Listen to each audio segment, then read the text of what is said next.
बाबा नीम करोली के और ज़्यादा नज़दीक कैसे जा सकते हैं आज बताऊंगा इस वीडियो में। बने रहिए मेरे साथ। नमस्कार, आप देख रहे हैं धर्मदर्श पत्रिका का यूट्यूब चैनल दस्तक मीडिया। मैं विनोद शुक्ल आपको सुनाता हूं बाबा नीम करोली की अद्भुत गाथाएं। गाथाओं की श्रृंखला में हम आज आपको लिए चलते हैं कैंची धाम। और कैंची धाम में सामान्य दिन है, महाराज जी तख्त पे विराजमान हैं, भक्त लोग बैठे हुए हैं, भक्त लोग अपनी अपनी बात कह रहे हैं। कोई प्रसाद के लिए जा रहा है, कोई गेट से बाहर आ रहा है, कोई गेट के अंदर आ रहा है। ये सब सामान्य दिनों में वहाँ होता था, आज भी वैसा ही हो रहा है।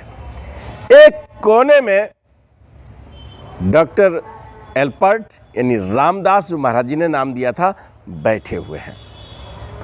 उनको अचानक लगता है जैसे ये महाराज जी प्रसाद दे रहे हैं, किसी से बात कर रहे हैं, तो ये कौन सा दृश्य है? चलायमान दृश्य है।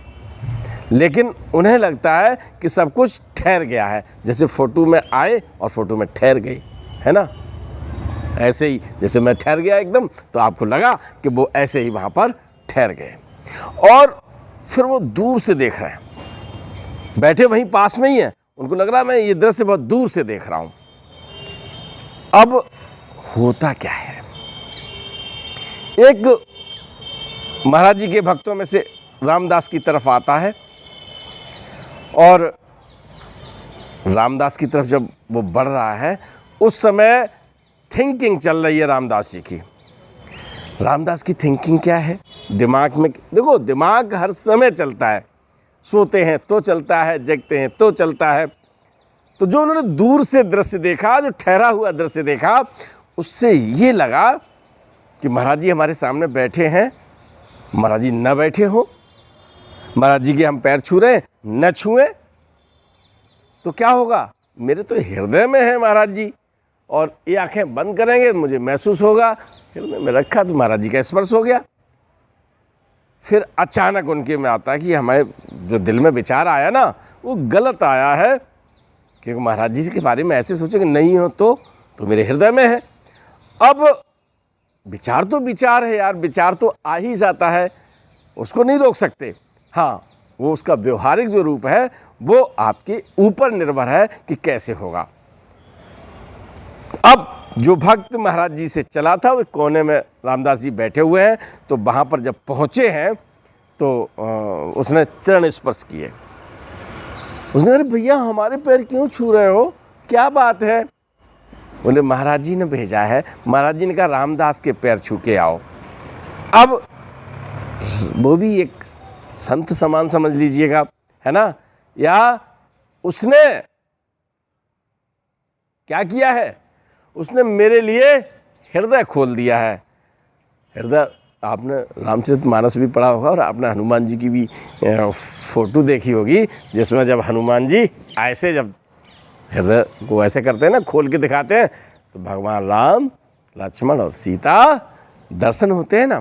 तो वही महाराज जी कहते हैं कि उसने मेरे लिए, क्योंकि वो तो सोच रहे हैं, उनके पास विचारों का प्रवाह आ रहा है, जा रहा है, लेकिन महाराज जी के पास तो सब कुछ।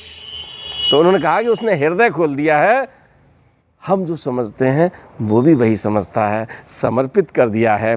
अब हम इसके बस में हैं, क्योंकि जब भक्त हृदय खोल देता है तो भगवान उसके बस में हो जाते हैं।